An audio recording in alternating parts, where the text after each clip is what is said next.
I'd love to learn a little bit more about your career background. And so, how did it all get started? Why did you choose television as your career?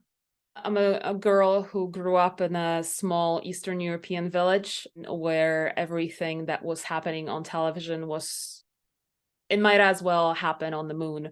It was so far away. So I was captivated by the stories, by the actors, by the costumes, by the music, by acting, by everything. And my family went through some challenging times when I was a kid. So the movies kind of served as a way out of the darkness. An escape. And yes, escape, exactly. And it helped us survive the very difficult moments of our lives.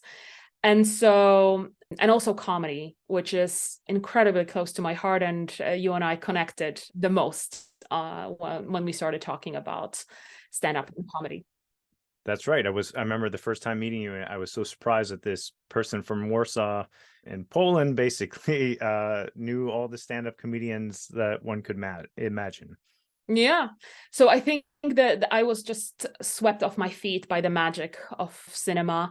And I always wanted to be an actress. I liked the attention and I thought I was always very funny. Maybe because I had to be, because when you're going through a traumatic experiences, the humor is going to keep you alive. So I wanted to study acting, but it's incredibly difficult. I'm sure everybody knows how difficult it is to get accepted to the acting school. So I thought I'm going to cheat the system, and I started studying the history of film, television, and media culture. And I fell in love. I fell in love with watching movies, analyzing movies, getting to the bottom, understanding the why the movie was edited in that way and not the other. I think we've watched Kramer versus Kramer 15 times to understand why the court scene was edited that way. And it was just so incredibly fascinating to me that I stayed and I finished. So now I have a master's degree in film, television, and media culture. And right after university, I went to England, mostly because I wanted to make some money in order to move to New York. I fell in love with New York. I even wrote my master thesis about New York in films of Woody Allen, Martin Scorsese, and Spike Lee. But again, my plans went upside down because I got a job and I became the head of a movie channel. And so I don't know if it was luck or no, it must have been luck. It was a perfect timing. A little bit of both. It was partly your passion and partly luck. But so what was that role? It was a program planner for a film channel that was broadcasted in Poland, but broadcasted from the UK. It was just like a wish was granted to me because the ad said, if you're Polish and you love films, we would like to hear from you. Well, that was basically me. Not so much luck. You're at the right place at the right time. Yeah, I guess. But the luck was being in London at the time of this ad being posted. Well, here's the thing that I'll just add to that. I mean, at the end of the day, luck happens, but not when you don't go into these situations in the first place. So here you are. You plan to go to London because you had a vision to eventually go to New York, but Yeah. still, you're the one who went to London. If you had stayed in Warsaw, you would have never saw this opportunity. Oh, at the time I wasn't even in Warsaw. I studied in Poznan, so Warsaw was not even on my mind. Okay. I just wanted to live. At the time, I think I was in Warsaw maybe twice or three times visiting my sister, who was working as a costume designer for TV series. So Okay. this was my first time when I was an extra on medical drama in Poland, which I think, of course, immediately fueled my dreams to become an actor. But at that time, I wasn't thinking of working in Warsaw. I was dead on set on New York, on living in New York. I was a New York kind of girl at Okay. that time, I thought at least. But you didn't end up going to New York. So tell me a little bit more what happened after that, after the movie channel in the UK. I stayed because, I got so much power. I was the one deciding what people in Poland are going to watch Mm. and how they're going to watch it and what kind of fun they're going to have on the weekends, on Valentine's, on Christmas. It was incredibly addictive, I think. I was the crazy person on my way to work that could not stop smiling. I was enchanted. I was just, somebody put a spell on me. I was the happiest person I could have ever imagined. I was like a Jack who found magic beans, just my magic bean was the film channel that I was in charge of, and it was my responsibility. Right. At that point, New York, who cares about New York? I was having my own New York moment at that time in London. Sure. Why not? Yeah. And then what came next in your career? Like it doesn't have to be exactly chronological, but what were kind of some of your career highlights as well thereafter?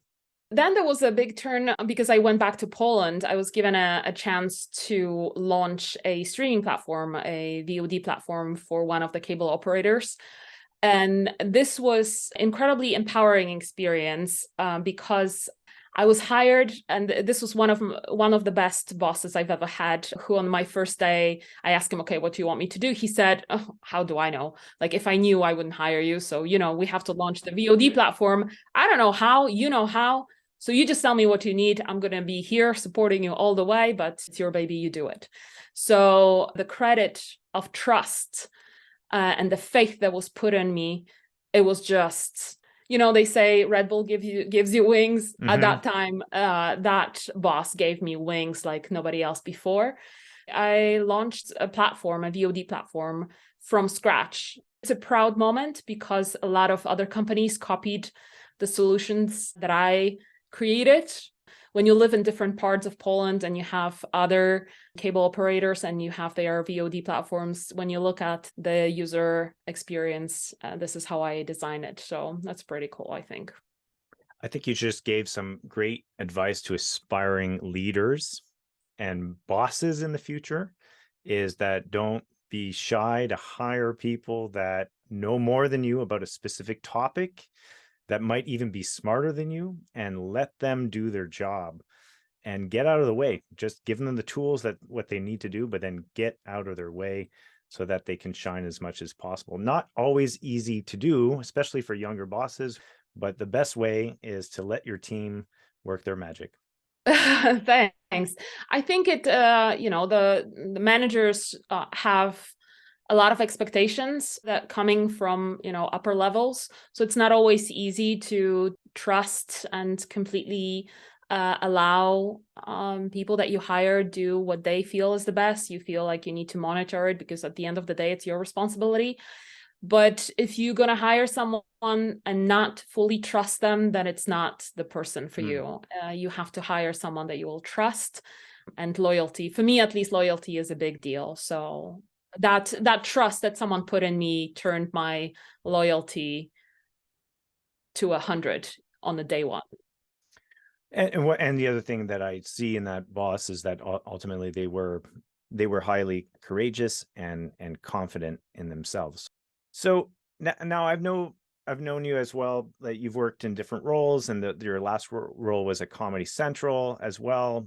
Now, but let's skip over that for a second and go straight to Plum Research, because this is a kind of a change for you in some ways.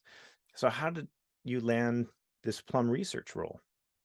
I've always been very curious of the correlation and causation of the popularity of certain shows or the reception of movies and TV programming. And so I was very curious, and I was the one who was digging very deep into data insights. When I was working on linear channels, it was my drug. Every day I had to check what happened, why it happened, try to understand and get as much information as I possibly could about my core audience. I wanted to speak directly to my dedicated audience. I believe one of the biggest currencies is time. So if someone chooses to spend time with your channel, this is so generous, so you should reward that. So in order to reward that, you have to know as much as you possibly can. Even though I was always on the content side, on the programming side, on an acquisition side, on a commercial side, I wouldn't be able to move or make any right decisions without access to data. And numbers may not be the sexiest side of the business, but it sure does make the world go round.